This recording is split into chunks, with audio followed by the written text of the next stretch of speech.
ओम नमः शिवाय। मैं हूं ज्योतिर्विद पंडित दीपक दुबे और उपस्थित हूं आपके साथ इस वर्ष के अंतिम ग्रहण सूर्य ग्रहण के बारे में जानकारी लेकर के। क्या होगा, एक ग्रहण का प्रभाव करेंगे इसके ऊपर चर्चा। नए दर्शकों को बता दूं कि जो मेरा यह राशिफल है यह लग्न राशि पर आधारित है। सूर्य राशि, नामाक्षर, चंद्र राशि इत्यादि को आधार ना माने। दूसरा सामान्य आधार पर होता है और इसमें केवल ग्रहण की बात करेंगे तो सूर्य, केतु और उस समय वृश्चिक में जो अन्य ग्रह बैठे हैं उनको देख करके बात करेंगे। तो ग्रहण पर आधारित मुख्य रूप से है। कोई विशेष आपको परिस्थिति हो, आपके सामने बड़ा फैसला लेना हो तो आप अपनी कुंडली का विश्लेषण कराएं, फिर किसी निष्कर्ष पर पहुंचें। जो हमारे एग्जिस्टिंग क्लाइंट्स हैं, जो लोग नियमित परामर्श इत्यादि हमसे लेते हैं, वो 4 दिसंबर के लिए सूर्य ग्रहण से संबंधित पूजा अनुष्ठान के लिए बुकिंग हमारी साइट से करा सकते हैं। यदि कुंडली में आपके ग्रहण योग है, सूर्य ग्रहण योग में है, राहु के साथ, केतु के साथ या इनकी नक्षत्रों में है और उसके कारण आपको कहीं मान, पद, प्रतिष्ठा या धन या स्वास्थ्य से संबंधित, क्योंकि जिस भाव में होगा उस भाव को प्रभावित करेगा और अधिकांश प्रभाव नकारात्मक आता है, तो उससे संबंधित आप शांति पूजा जो है इस दिन करा सकते हैं। इस दिन का लाभ आप उठा सकते हैं। हाँ, एक बेसिक जानकारी दे दूं कि दिल्ली के समय अनुसार यह जो ग्रहण है यह 4 दिसंबर 2021 को लग रहा है।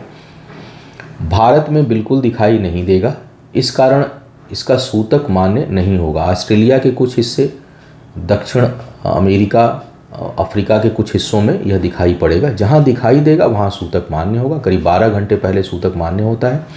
तो आप जो है वो सूर्य ग्रहण के लिए जिस भी जगह पर हों, जो आपके यहाँ ग्रहण का समय, प्रारंभ समय हो, उससे 12 घंटे पहले आप सूतक अगर मानते हो तो आप सूतक से संबंधित जो भी परहेज इत्यादि करना हो वो आप कर सकते हैं।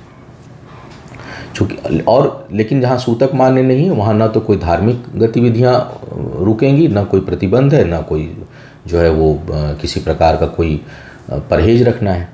लेकिन चूंकि राशियों पर तो प्रभाव ग्रह गोचर के हिसाब से ही होता है कि ग्रहों का किस प्रकार का कॉम्बिनेशन है तो राशियां प्रभावित होती हैं, इसलिए राशियों पर प्रभाव पड़ेगा, उस पे ऊपर हम लोग चर्चा करेंगे। लगभग 15 दिनों तक इसका प्रभाव रहता है। तो कोई बहुत महत्वपूर्ण और बड़ा काम करना हो तो थोड़ा सा अवॉइड करिएगा अगले 15 दिनों के। हालांकि यह ग्रहण बहुत प्रभावशाली नहीं होगा क्योंकि सूर्य चंद्रमा उस समय जो है वो वृश्चिक राशि में है, ज्येष्ठा नक्षत्र में है। सूर्य, चंद्रमा और जो केतु हैं उनके बीच में दूरी लगभग 10 डिग्री से ज़्यादा ही है या 10 के आसपास है। तो इस कारण जो है वो बहुत अधिक प्रभावशाली यह ग्रहण नहीं होने वाला है। फिर भी कुछ जो असर पड़ेंगे उस पर चर्चा करते हैं। चूँकि उसके समय सूर्य के साथ सूर्य, बुध, चंद्रमा और केतु भी और मंगल भी बहुत नज़दीक हैं, तो थोड़ा प्रभाव या झटके से घटना दुर्घटना तो बना देगा। सूर्य के कारण प्राकृतिक आपदाएं जो है वो भी आती हैं और जो कई राज्याधीश होते हैं, जो राज्य प्रमुख होते हैं, जो बड़े प्रशासनिक पदों पर बड़े राजनेता हैं, जो लोग बहुत लोगों के ऊपर काम कर रहे हैं, चाहे वो राजनीतिक दृष्टिकोण से, सामाजिक दृष्टिकोण से, व्यवहारिक दृष्टिकोण से, कंपनी कार्यालय इत्यादि में, उनके लिए थोड़ा सा यह नकारात्मक स्थिति उत्पन्न करता है। अब एक एक करके राशियों को देख लेते हैं कि क्या एग्जैक्ट यह प्रभाव किस प्रकार के किस भाव में देगा। मेष वालों के लिए अष्टम में लग रहा है। अष्टम में लग रहा है, सेहत को लेकर सावधान रहिएगा क्योंकि यह जो है इसमें एक प्रकार से बल्कि केतु और मंगल में दूरी नहीं के बराबर है। इस समय बहुत नज़दीक है केतु मंगल।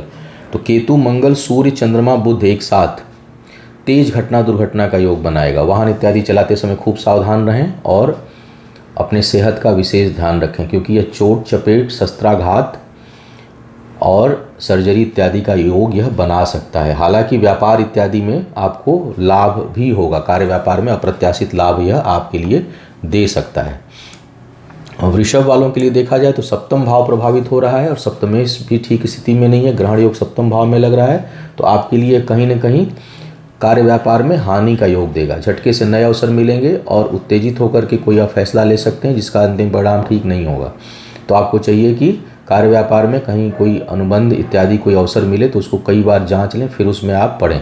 जीवन साथी के स्वास्थ्य के लिए बेहद नकारात्मक है। वैवाहिक जीवन में तनाव और वैवाहिक जीवन में कष्ट मिलने की संभावना यह उत्पन्न करेगा यह ग्रहण। मिथुन वालों के लिए कुछ हद तक यह लाभकारी होगा क्योंकि हालांकि थोड़ा सा डल फील करेंगे, पराक्रम में कमी महसूस करेंगे, एनर्जी लेवल थोड़ा डाउन करेगा यह आपके लिए। अचानक वाद विवाद या शत्रुता का योग बन सकता है, फिर भी अंतिम विजय जो है वो आपकी होगी। शत्रु इत्यादि परास्त होंगे और सफलता जो है वो अंतिम आपको मिलेगी, लेकिन वाद विवाद का योग यह बन सकता है। और एक दृष्टिकोण से और दिखाई दे रहा है कि पारिवारिक सुख में थोड़ी कमी महसूस होगी। पारिवारिक सुख के लिए यह ग्रहण बहुत अच्छा नहीं दिखाई दे रहा है। और आत्मबल कमज़ोर होगा, तो मनोबल को बढ़ाए रखने के लिए सूर्य की उपासना जो है आपको करनी चाहिए। शिक्षा प्रतियोगिता में भी कुछ कठिनाई इस ग्रहण के कारण प्रभाव में आएगी, क्योंकि मन विचलित आपका हो सकता है और विल पावर कमज़ोर रहेगा। तो उतने आत्मबल के साथ आप किसी कंपटीशन या एग्ज़ाम को नहीं दे पाएंगे जैसे देना चाहिए। बेहतर है कि उसको बढ़ाने के आप उपचार करें। कर्क वालों के लिए पंचम भाव प्रभावित हो रहा है। शिक्षा प्रतियोगिता में उत्तेजना के कारण नुकसान, ओवर कॉन्फिडेंस के साथ नुकसान, रिश्तों में टकराहट, वाद विवाद का योग और संतान प्राप्ति के जो लोग इच्छुक हैं उनके लिए हानि का योग यह ग्रहण बनाएगा। संतान के साथ वैचारिक मतभेद भी बहुत से लोगों के उत्पन्न हो सकता है, तो थोड़ा सा आवेश पर नियंत्रण रखना है। और कर्क लग्न की जो गर्भवती महिलाएं हैं वो अपना विशेष ध्यान रखें। उस तरह के ग्रहण के दिन परहेज ना करें, जैसा कि आप लोग मेल करते हैं, मैसेज करते हैं, खाना छोड़ दिया, दवा छोड़ दिया, पानी छोड़ दिया, ऐसे नहीं करना है, बल्कि अपना और ध्यान रखना है और हर चीज़ टाइम पर लेना है, ताकि सुरक्षित रहे बच्चा, जो गर्भवती महिलाएं हैं उनके लिए। और क्रोध पर जो है वो थोड़ा नियंत्रण रखिएगा, क्योंकि क्रोध अधिक करने से नुकसान आपका हो जाएगा। एग्ज़ाम देने जा रहे हैं तो ओवर कॉन्फिडेंस से बचें, क्योंकि जहां मिथुन वालों के में कॉन्फिडेंस की कमी रहेगी, वहीं कर्क वाले ओवर कॉन्फिडेंट रहेंगे और दोनों का नुकसान जो है वो होता हुआ दिखाई दे रहा है। सिंह वालों के लिए चतुर्थ भाव में लगेगा यह ग्रहण।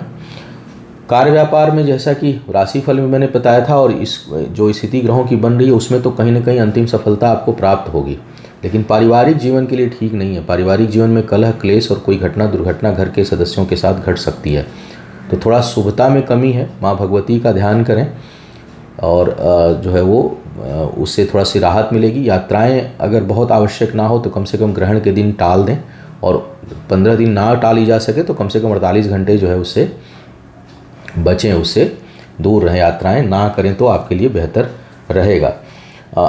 तो कुल मिलाकर के, और इस दौरान कोई ज़मीन जायदाद या धन संपत्ति खरीदने या उसके अनुबंध कोई उसमें एग्रीमेंट करने जा रहे हो तो उससे भी आपको बचने की सलाह दी जाती है। कार्यस्थल पर संघर्ष के साथ आपको अंतिम सफलता आपको प्राप्त होगी और पद प्रतिष्ठा में वृद्धि भी होगी। कन्या वालों के लिए लग रहा है यह ग्रहण तीसरे भाव में। परिवार के किसी सदस्य के लिए यह कष्टकारी होगा, विशेष करके जो आपके समतुल्य हैं, बराबर के हैं, भाई बहन, उनके लिए थोड़ा सा यह कष्टकारी योग बना रहा है और उन पर धन खर्च भी होने की संभावना रहेगी। आपका समय, आपका धन उस पर खर्च हो सकता है। करीबी लोगों से कुछ वैचारिक मतभेद हो सकता है। कष्ट के साथ साथ वैचारिक मतभेद का योग दिखाई दे रहा है। पुरुषार्थ पराक्रम में थोड़ी बहुत कमी महसूस कर सकते हैं। आत्मबल थोड़ा कमज़ोर होगा, लेकिन फिर भी एग्रेशन भी बढ़ा रहेगा उसके साथ साथ। मतलब एक होता है ना कि अंदर से डर रहे हैं लेकिन बाहर जो है बहुत उत्तेजित हो रहे हैं, तो इस प्रकार का थोड़ा आपका जो है वो मन मस्तिष्क हो सकता है, उस पर नियंत्रण की आवश्यकता होगी। गणेश जी की नियमित आराधना करिए ताकि इसमें शुभता आपके लिए बनी रहे। अब बात करते हैं तुला वालों के लिए। तुला वालों के लिए यह ग्रहण दूसरे भाव में लग रहा है। कुल मिलाकर के अगर देखा जाए तो लाभ का योग यह बनाएगा ग्रहण। हालांकि बचत कई चीज़ों में खर्च भी होगी, फिर भी लाभ का योग है। निर्णय कुछ अचानक गलत हो सकते हैं, तो थोड़ा सा डिसीजन लेने में आपको थोड़ी सावधानी आपको रखनी चाहिए।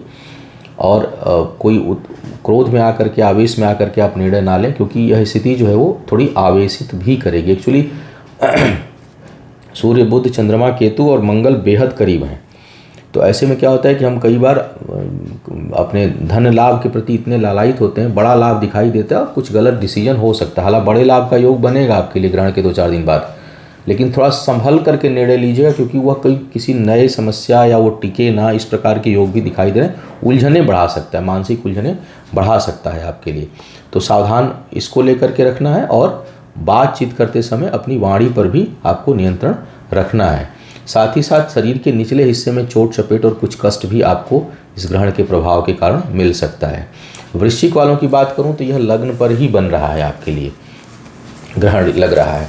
तो कुल मिलाकर के अगर देखा जाए तो इस ग्रहण के प्रभाव से यह ग्रहण बहुत अधिक आपको नुकसान नहीं करने वाला है, बल्कि इसका जो अंतिम परिणाम होगा वो मुझे लगता है कि किसी बड़े पद प्रतिष्ठा की प्राप्ति का होगा और कोई बड़ा अवसर मिलेगा। लेकिन उस अवसर के मिलने से पहले बड़े झंझावात होंगे, बहुत उतार चढ़ाव होगा, बहुत मानसिक अशांति होगी, अंतिम सफलता आपको प्राप्त होगी। तो यह ग्रहण दो तरह का परिणाम आपको देगा। शुरू में बहुत अधिक मानसिक तनाव, झंझावात, टकराहट, मानसिक अस्थिरता और अंत में सफलता।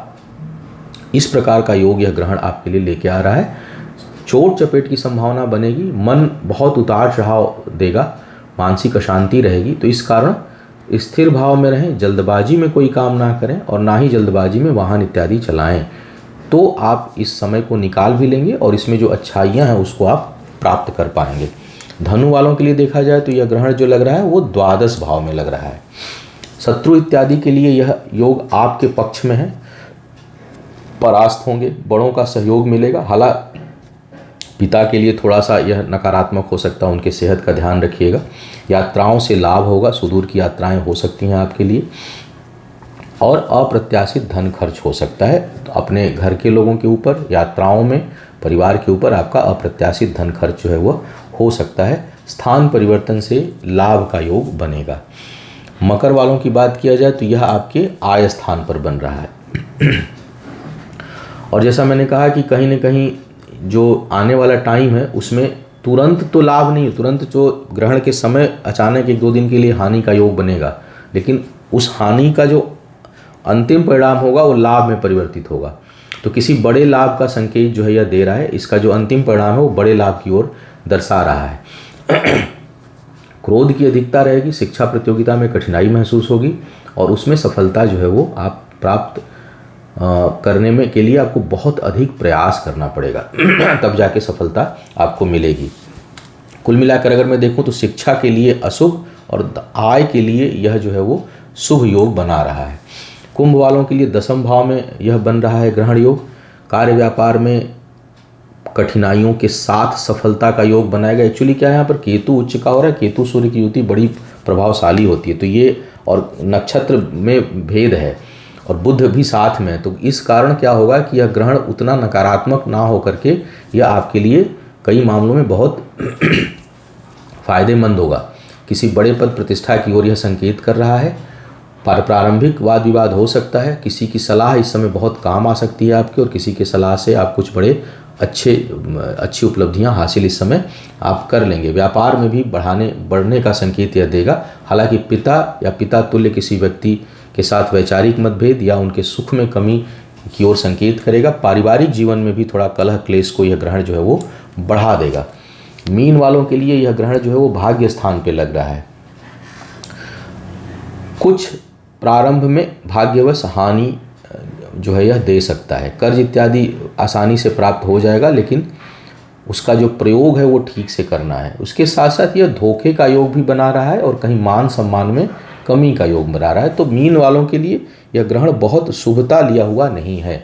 अचानक किसी काम के रुक जाने से कुछ परेशानी आपको हो सकती है, रुकावटों को उत्पन्न करेगा। यह ग्रहण जो है रुकावटें उत्पन्न करेगा। अंतिम समय में कोई विश्वासघात की ओर संकेत कर रहा है, जिस कारण मन विचलित हो सकता है। तो सावधानी जो है वो आपको रखनी चाहिए। क्या इस ग्रहण में सूतक वगैरह जहाँ लग रहा है उसको कैसे करना है, नहीं करना है, उसके लिए मैं इस कार्यक्रम के बाद जो है अपना बहुत पहले मैंने वीडियो दिया था, उसको मैं ऐड कर दूंगा, उसको आप देखिएगा। उससे आप सूतक से संबंधित परहेज इत्यादि और क्या उस समय पूजा पाठ करना चाहिए, नहीं करना चाहिए, उसके बारे में आप जानकारी हासिल कर सकते हैं। तो यह था सूर्य ग्रहण का होने वाला संभावित प्रभाव आप सभी के लिए। उम्मीद है जिनके लिए यह समय लाभकारी है वो उसका लाभ का लेंगे लाभ, और जिनके लिए थोड़ा बहुत हानिकारक हो रहा है वो सावधानी बरतेंगे। आपका आने वाला समय शुभ हो, आयु आरोग्य और ऐश्वर्य की वृद्धि हो। इन्हीं शुभकामनाओं के साथ आपसे विदा लूँगा। पुनः मुलाकात होगी किसी नए विषय पर। तब तक के लिए मुझे आज्ञा दें। ओम नमः शिवाय।